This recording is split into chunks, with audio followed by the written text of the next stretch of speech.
Class 10 सामाजिक ज्ञान का इतिहास का चैप्टर है भूमंडलीकृत विश्व का बनना।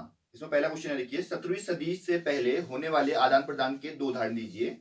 एक उदाहरण एशिया से और एक उदाहरण अमेरिका महाद्वीप से के बारे में बताइए, है ना। तो देखिए 17वीं सदी से पहले कैसे आदान प्रदान होता था, ऐसा बताया जा रहा है। ठीक है, तो कैसे होता था, एशिया में होता था, जैसे एशिया में चीन आता है, चीन से यूरोप के पश्चिमी देशों को रेशम भेजा जाता था। ठीक है, चीन से यूरोप के पश्चिमी देशों को रेशम भेजा जाता था।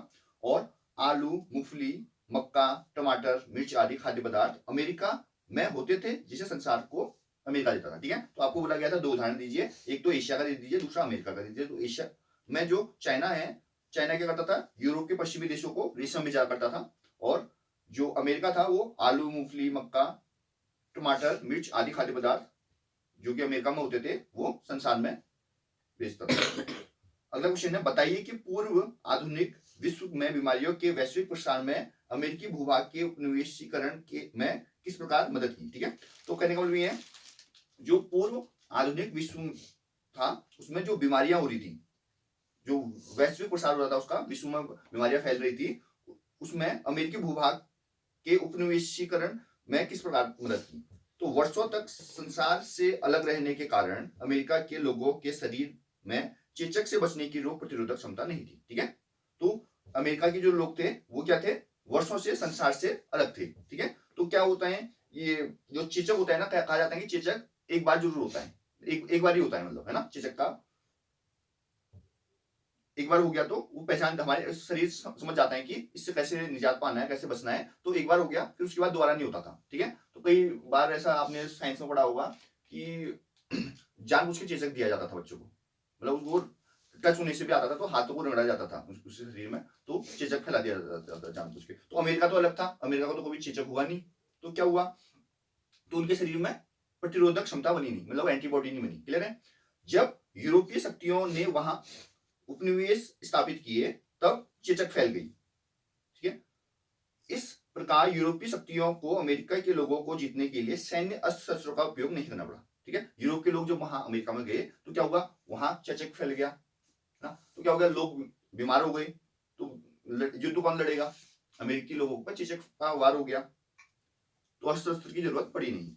यह अत्यंत घातक रोग था जिसने पूरे के पूरे अमेरिकी समुदाय को मौत के घाट उतार दिया। तो अमेरिका का जो पूरा का पूरा समुदाय था वो मौत के घाट उतर गया। इस प्रकार बीमारियों ने अमेरिकी भूभाग के उपनिवेशीकरण में सहायता की। ठीक है, तो इस प्रकार जो बीमारियों की वजह से अमेरिका का जो भूभाग था वहां पर कब्जा हो गया, उपनिवेशीकरण हो गया। क्लियर है, क्या रीजन है, वर्षों तक संसार से अलग था हमारा अमेरिका। ठीक है, तो अमेरिका के लोगों के शरीर में इस वजह से चेचक की प्रतिरोधक क्षमता नहीं बनी थी, एंटीबॉडी नहीं बनी थी, है ना। जब यूरोपीय शक्तियों ने वहां उपनिवेश स्थापित किए, यूरोपीय शक्तियां वहां गई, है ना, कहा, अमेरिका गई ना, अमेरिका को गुलाम बनाने के लिए, उपनिवेश स्थापित करने के लिए, तो वहां चेचक फैल गया। और चेचक फैलने की वजह से क्या होगा, अमेरिकी लोगों पर भारी मात्रा में क्या हो गया, चेचक होने की वजह से वो बीमार हो गए, मृत्यु हो गई। तो अब यूरोपीय लोगों को क्या जरूरत नहीं पड़ी, अस्त्र शस्त्र की जरूरत नहीं पड़ी ना, हमला करने की जरूरत नहीं पड़ी। तो इस वजह से सबके सब अमेरिका के जो समुदाय था वो मोटी हाथ उतर गया, और इस वजह से बीमारियों ने अमेरिकी भूभाग को उपनिवेशीकरण में सहायता प्रदान की। अब आपको बताना है कार्डन लॉ के समाप्त करने के बारे में ब्रिटिश सरकार का फैसला। ठीक है, तो ब्रिटिश जो सरकार थी उसके द्वारा कार्डन लॉ समाप्त करने के पश्चात बहुत कम मूल्य पर खाद्य पदार्थों का आयात किया जाने लगा। ठीक है, कार्डन लॉ समाप्त किया तो बहुत कम कीमतों में क्या करने लग गया, खाद्य पदार्थ आयात करने लगे। तो कार्डन लॉ क्या था, कार्डन लॉ ये बताता था आपको कि जो भी आप आयात करोगे, मतलब आयात करना मतलब किसी दूसरे देश से अपने देश में कोई भी चीज आना, ठीक है, आयात शुल्क लगाना है, तो आयात शुल्क ज्यादा लग गया, ये कार्डन लॉ था। ठीक है, जिससे क्या हो, जिससे जो लोकल या नेशनल चीजें हैं, राष्ट्रीय चीजें हैं, या जो लोकली चीजें हैं, देश वाली चीजें हैं, उनको प्रोत्साहन मिले, उनको वही बिके। अब यहाँ जो चीजें 6 रुपए की मिल रही है ना, और विदेश वाली चीजें अगर 5 रुपए में बिकने लगी यहाँ, तो देशी चीजें तो बिकेंगी नहीं, लोग तो सस्ता चाहते हैं ना, पहले रेट भी मायने रखता है, बहुत ज्यादा मायने रखता है रेट। तो इस वजह से कार्डन लॉ ये था, कार्डन लॉ कर दिया समाप्त। तो कार्डन लॉ समाप्त कर मतलब आयात शुल्क में उतना परसेंटेज ना, बहुत कम, मतलब आयात शुल्क लगने लग गया, ये समझिए आप। तो बहुत कम मूल्य पर खाद्य पदार्थ को आयात किया जाने लगा। आयातित खाद्य पदार्थों की लागत ब्रिटेन में पैदा होने वाले खाद्य पदार्थों से भी कम थी। ठीक है, तो जो आयातित खाद्य पदार्थ है, जो बाहर से हम सामान मंगा रहे थे, पदार्थ मंगा रहे थे, उनको ब्रिटेन में पैदा हो रही, ब्रिटेन में जो चीजें पैदा हो रही थी उससे भी कम थी उसकी लागत। मतलब वही एग्जाम्पल लीजिए जो मैंने बताया, 6 रुपए की चीज बन रही है यहाँ पर और बाहर से 5 रुपए में आ जा रही है, कम में आ जा रही है, मतलब है ना। तो अभी बनना अगर ज्यादा है तो कौन बनाएगा, फिर बिकेगा नहीं ना सामान। परिणाम स्वरूप ब्रिटेन के किसानों की हालत बिगड़ने लगी क्योंकि वे आयातित माल की कीमत का मुकाबला नहीं कर सकते। देखो सेम रेट में भी नो प्रॉफिट नो लॉस में भी बेचते हैं, तब भी लॉस हो रहा है उनको, नुकसान हो रहा है। ठीक है, तो दिक्कत है। विशाल भूभाग पर कृषि कार्य बंद हो गए, तो जितना भी एरिया था वहां पर कृषि कार्य जो भी हो रहे थे वो बंद करने पड़े, क्योंकि देखो 6 रुपए की अगर बन रही है तुम्हारी चीजें तो 6 में बेचते हो तब भी तुमको नुकसान ही है ना। क्या मतलब जो आपने इतना हार्ड वर्क किया, जो आपने लेबर लगाए, वो उसके पैसे नहीं बनते, उसके भी बनते हैं ना। हजारों लोग बेरोजगार हो गए, गांव से उजड़ कर वे लोग शहरों तथा अन्य देशों की ओर पलायन हो गए। ठीक है, तो क्या होगा, कृषि कार्य बंद करने पड़ेंगे ना। लोग क्या करेंगे, गांव से निकल के शहरों की तरफ जाएंगे या दूसरे देशों की तरफ जाएंगे जहां पर रोजगार मिलेगा उनको।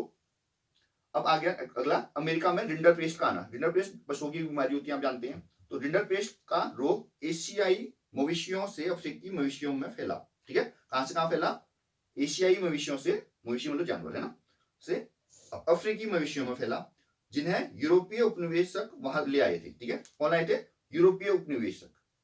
बीमारी बड़ी तेजी से अफ्रीकी मवेशियों में फैली और देखते ही देखते हजारों मवेशी मर गए। इसने अफ्रीकी अर्थव्यवस्था को नष्ट कर दिया, जो मवेशियों और जमीनों पर आधारित थी। उससे जब बेरोजगारी बढ़ी तो अफ्रीकी लोगों को यूरोपीय बागानों और खानों में काम करने के लिए बाध्य कर दिया। इससे पहले क्या होता था, जो अफ्रीकी लोग थे वो काम करने के लिए मना करते थे कि हम मतलब आपके वहां काम नहीं करेंगे। क्यों, क्योंकि उनका व्यवसाय चल जाता था मवेशियों से, खेती से, ऐसा। तो फिर उनको मजबूर हो गए वो अफ्रीकी लोग यूरोपीय बागानों में काम करने में।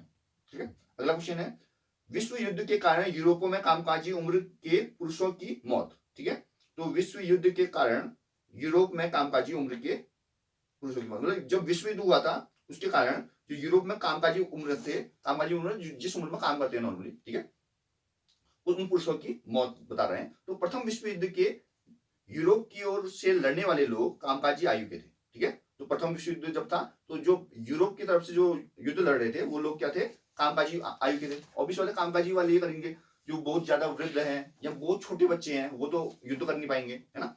युद्ध में उनकी मृत्यु अधिक हुई, तो युद्ध लड़ेंगे ऑब्वियस वाले, युद्ध में तो वही मृत्यु होती है। इससे यूरोप में कामकाज के लायक लोगों की संख्या बहुत कम हो गई। तो अब मृत्यु हो गई तो कामकाज के लायक जो भी लोग थे उनकी संख्या कम हो गई। परिवार के सदस्य कम हो जाने से युद्ध के पश्चात परिवार की आय भी गिर गई। ठीक है, जो कमाता है अगर वही मर जाएगा तो खर्चा चलाना मुश्किल हो जाता है ना, तो वहां पर परिवारों की आय भी गिर गई। ठीक है, इनकम कम हो गई, कहने का मतलब ये है। अब मोस्ट इंपोर्टेंट क्वेश्चन आ गया है यहाँ पर, भारतीय अर्थव्यवस्था पर महामंदी का क्या प्रभाव हुआ। ठीक है, तो महामंदी देखिए बहुत इंपोर्टेंट है। महामंदी के कारण भारतीय आर्थिक दशा अत्यंत खराब हो गई। ठीक है, तो भारतीय जो आर्थिक दशा थी वो बहुत हो गई खराब। किसानों को भारी हानि उठानी पड़ी, किसानों को बहुत नुकसान हुआ, क्योंकि कम निर्यात के कारण कच्चे माल के दाम गिर गए। ठीक है, तो कम निर्यात, मतलब निर्यात बोले तो किसी देश से, अपने देश से बाहर किसी देश में कोई भी सामान भेजने को हम निर्यात बोलेंगे। ठीक है, एक्सपोर्ट बोलते हैं। कच्चे माल के दाम गिर गए, किसान भारी कर्ज के बोझ में दब गए। तो किसानों को हो गया कर्ज, क्योंकि देखो उन्होंने उत्पादन तो किया और उसका बिका नहीं, तो क्या हो गया, नुकसान होगा ना, उससे अनाज खराब हो जाता है। उस टाइम में, आज के टाइम के अकॉर्डिंग स्टोरेज वगैरह भी नहीं था, है ना, टेक्नोलॉजी नहीं थी उसके अकॉर्डिंग। दूसरी ओर नगरों में रहने वाले लोग इस महामंदी से अधिक प्रभावित नहीं हुए, क्योंकि इस मंदी से निपटने के लिए उनके पास पर्याप्त नहीं था। ठीक है, जो शहरों में रहते थे, नगरों में रहते थे, है ना, वो इससे बच गए, क्यों, उनके पास बहुत सारा पैसा था। ठीक है, और जो गांवों के लोग थे उनको दिक्कत हुई, सबसे ज्यादा उनको नुकसान हुआ। ठीक है, अगला क्वेश्चन है, बहुराष्ट्रीय कंपनियों द्वारा अपने उत्पादन को एशियाई देशों में स्थानांतरित करने का फैसला। ठीक है, तो बहुराष्ट्रीय कंपनियां बोले तो मल्टीनेशनल कंपनीज बोलते हैं इनको, है ना। विश्व के आर्थिक भूगोल में एक बार उस समय परिवर्तन आया जब बहुराष्ट्रीय कंपनियों ने एशियाई देशों में उत्पादन प्रचालन स्थापित करने का निर्णय किया। बहुराष्ट्रीय कंपनियां आप ऐसे भी समझ सकते हो, जो बहुत सारी राष्ट्रों में मतलब फैली हुई है। ठीक है, कोई एक ब्रांड है जैसे बहुत सारे देशों में बिकता है तो बहुराष्ट्रीय कंपनियां मल्टीनेशनल कंपनी कहलाती हैं। क्लियर है। जैसे अभी एप्पल रखते हैं अपन, एप्पल जो ब्रांड है, जो कंपनी है, वो बहुत सारे कंट्रीज में चलती है, तो उसे आप वो राष्ट्रीय कंपनी या मल्टीनेशनल कंपनी बोल सकते हैं आप।